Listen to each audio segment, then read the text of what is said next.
मौलाना तारिक जमील तबलीगी जमात के एक religious teacher हैं, एक स्कॉलर भी हैं, लेकिन इनके बारे में मैं बात आज क्यों कर रही हूँ। दरअसल हुआ ये कि पाकिस्तानी टीवी चैनल पर एक फंड रेजिंग इवेंट के दौरान, जिसमें वहाँ के प्रधानमंत्री इमरान खान भी मौजूद थे, ये मौलाना साहब फूट फूट कर रोने लगे और अल्लाह से ये दुआ करने लगे कि उनके मुल्क को कोरोना वायरस की चपेट से बचाएं। सिर्फ यही नहीं, मौलाना साहब को लगता है कि कोरोना वायरस के खिलाफ इस जंग में डॉक्टर्स और नर्सेस नहीं, बल्कि सिर्फ और सिर्फ अल्लाह ही अब सबको बचा सकते हैं। मौलाना साहब ने ऐसी कई और बेतुकी और अजीब अजीब सी बातें की थी उस इवेंट में, और इसी के बारे में मैं आपको आज बताऊंगी आज के बिन मांगा ज्ञान में।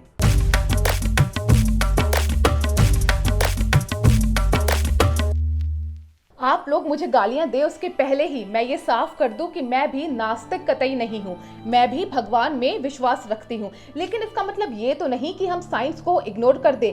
आज जिस लॉकडाउन की वजह से पूरी दुनिया में इतने सारे लोगों की जान सुरक्षित है, मौलाना साहब ने तो उस लॉकडाउन को ही यूजलेस डिक्लेयर कर दिया। उनके अनुसार कि लॉकडाउन में एक कमरे में 10 लोग बैठे रहते हैं तो उससे कोई फायदा भी नहीं है। और ये बेतुकी बात मौलाना साहब ने करी तमाम जर्नलिस्ट और पाकिस्तान के प्रधानमंत्री इमरान खान के सामने, और ये सब लोग भी उनकी इस बेतुकी बात में उनके साथ हाँ में हाँ सा मिला रहे थे। ऐसा लग रहा है कि अब पाकिस्तान के प्रधानमंत्री इमरान खान को भी अपने डॉक्टर्स पर विश्वास नहीं है, वो भी अब सिर्फ अल्लाह के ही भरोसे हैं। वैसे भगवान पर भरोसा रखना उसमें कोई गलत नहीं है, लेकिन बात यह है कि क्या इसका मतलब ये है कि हम हाथ पे हाथ धर के बैठ जाएं और हम कुछ काम ही ना करें? क्या वैक्सीन तो हम ही को बनानी पड़ेगी ना, उसके लिए भगवान तो ऊपर से धरती पर आएंगे नहीं? क्या ऐसी आपदा में अगर कोई मर रहा है तो उसे मरने दिया जाए, ये सोच के कि भाई ये तो भगवान की लाठी है, इसे तो खाना ही पड़ेगा? वैसे इसके बारे में आप लोग कॉमेंट सेक्शन में मुझे जरूर बताइएगा। कुछ ऐसा ही भारत में तबलीगी जमात के मौलाना साद ने भी कहा था, लेकिन उनके ऐसा बोलने के बाद भारत में तो फिलहाल पुलिस उन्हें गिरफ्तार करने के लिए ढूंढ रही है। वहीं दूसरी तरफ पाकिस्तान के वजीर आजम तो अपने मौलाना के साथ उनके ही सुर के साथ सुर मिला रहे हैं। मौलाना साहब का ज्ञान अभी खत्म नहीं हुआ। रोने गाने से पहले मौलाना साहब ने कहा कि इस तरीके की जितनी भी नेचुरल डिजास्टर्स होते हैं ना, वो भगवान ही करवाते हैं, और इनसे बचने का एकमात्र रास्ता है भगवान की प्रार्थना करना, या यूं कहूँ दुआ मांगना। सिर्फ यही नहीं, मौलाना साहब ने बेसिकली जो कहा है उसका मतलब ये है कि भगवान पहले खुद से ही परेशानी में डालते हैं, उसके बाद भगवान ही उसमें से निकालते हैं।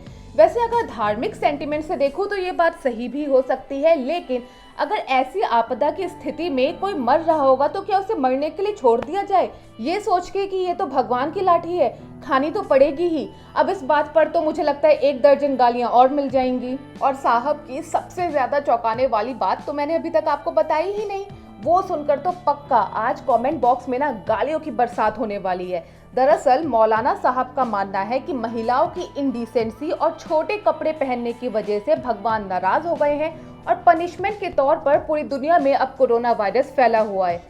ओह गॉड, सच में अब बस यही बचा था कि महिलाओं के कपड़ों को कोरोना वायरस का जिम्मेदार ठहरा दिया जाए।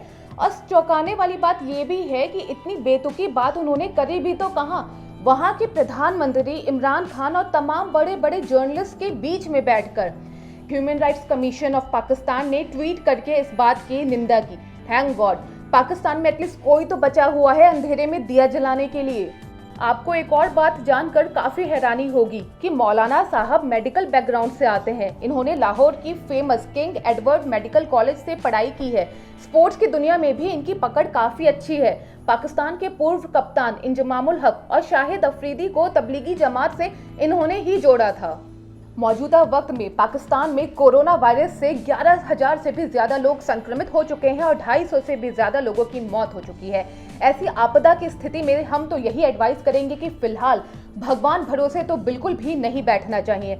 बाकी मांझी फिल्म का एक डायलॉग है कि क्या पता भगवान ही आपके भरोसे बैठे हो। वैसे इस पूरे मामले पर आपकी क्या राय है, जरूर बताइएगा हमारे कमेंट सेक्शन में। एबीपी न्यूज आपको रखे आगे।